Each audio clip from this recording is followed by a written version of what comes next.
dia, meu povo, somente dia, viu?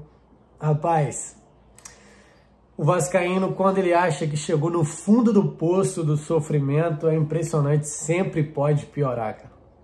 Que loucura, viu? Mas, ó, vamos falar um pouquinho do Clássico dos Milhões de ontem. Deve ficar um vídeo longo, tá? Tempinho que eu não faço vídeo longo por aqui, me perdoem, mas acho que é importante falar. Olha, presenciamos a maior goleada da história do Flamengo sobre o Vasco, né? É disso que estamos falando. E, obviamente, é um jogo que entra para a história daqui 20, 30, 40, 60 anos. As pessoas vão estar relembrando desse jogo. Eu acho que nem um flamenguista mais otimista assim conseguiria escrever um roteiro tão intocável como o de ontem, né? Acho que é isso. A goleada, a atuação, o brilho individual dos jogadores, o Gabigol fazendo o último gol da goleada. Queira ou não, pode ser um gol que muda a história do Gabriel no Flamengo. E foi uma tarde muito inspirada dos jogadores do Flamengo, né? O Cebolinha foi um absurdo. O Arrascaeta, a partir do momento que entrou no jogo, foi o jogador genial que a gente conhece. O Gerson, mais uma vez, muito bem no lado esquerdo rubro-negro. Cara, você ter um jogador como Dela Cruz no seu meio-campo no futebol brasileiro é um privilégio muito grande, sabe? Muito grande. É um absurdo, é um senhor jogador. E aí você tem o Alan sentindo, por exemplo, e é uma pena pro atleta, tá? Porque o Alan não consegue manter uma sequência, né? É impressionante, convive muito com as lesões. Mas você tem o Pulgar entrando, você tem o Luiz Araújo no banco, você tem o Bruno Henrique no banco, você tem o Gabigol no banco. É muita qualidade de um lado só, sabe? Mas assim, o placar histórico, ele vem, óbvio, pelos méritos do Flamengo, e tô deixando isso claro aqui no início do vídeo. E, acima de tudo, eu acho que o Flamengo entendeu do que se tratava o jogo.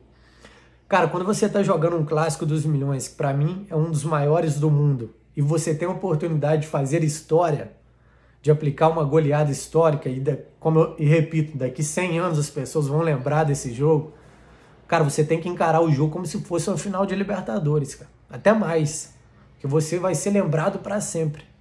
E o Flamengo soube entender isso com perfeição, não tirou o pé hora nenhuma. Mas, óbvio, também, a goleada histórica vem pelo lado do Vasco também, né? Assustou, cara. O time do Vasco ontem foi uma coisa assustadora, uma marcação totalmente infantil, fragilizada.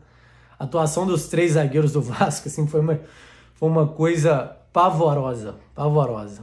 Erros infantis o tempo todo, errando passes de 2 metros, saída de bola. O time do Vasco se tremeu todo em campo ontem, mesmo com o Vasco fazendo 1-0, né? Ainda tem esse detalhe, loucura. Impressionante como o Vasco é frágil, cara, mentalmente. Mesmo com o gol do Verratti, que, aliás, coitado, cara. O Verratti é digno de dó na frente do ataque do Vasco, cara. É digno de dó, o único, talvez, que se salve. O Vasco tomou 6 gols ontem, a gente não viu ninguém puto, sabe? Ninguém discutindo com o juiz, empurra, como é normal num Clássico dos Milhões, não teve nada. O Vasco, os jogadores do Vasco, né, aceitaram um resultado histórico muito fácil, muito fácil. E assim, falando um pouquinho de campo e bola, minha opinião, eu acho difícil demais que o Vasco seja competitivo com a linha de 5 atrás, no caso 3 zagueiros, e com 2 homens só no setor de meio campo, Galdames e Sforza. Acho difícil o Vasco achar uma competitividade assim, cara. Minha opinião. O Vasco fica muito exposto, não acha marcação em momento nenhum. E não dá certo, cara. O Sforza e o Galdames não tem características de morder o tempo todo. E você jogar dessa forma, exposto, frágil, taticamente, tecnicamente e mentalmente, contra o melhor elenco da América do Sul, não tem perdão, meu amigo. Sabe? Não tem perdão, cara. Eu acho, falando do treinador, do Álvaro, eu acho que ele tem 100% de responsabilidade em uma coisa só, deixar o David de fora.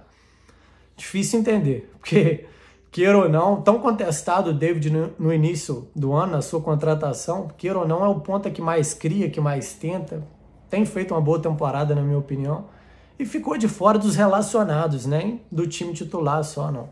Então, assim, se não tiver acontecido algo interno, difícil compreender, assim, zero sentido. Mas, de resto, a escolha pela linha de 5, por exemplo, a gente pode falar e tal, mas ele ainda está conhecendo o elenco, julgar o trabalho de 7 dias é loucura. Mas no mais, é isso. Ficou um vídeo grande, imaginei.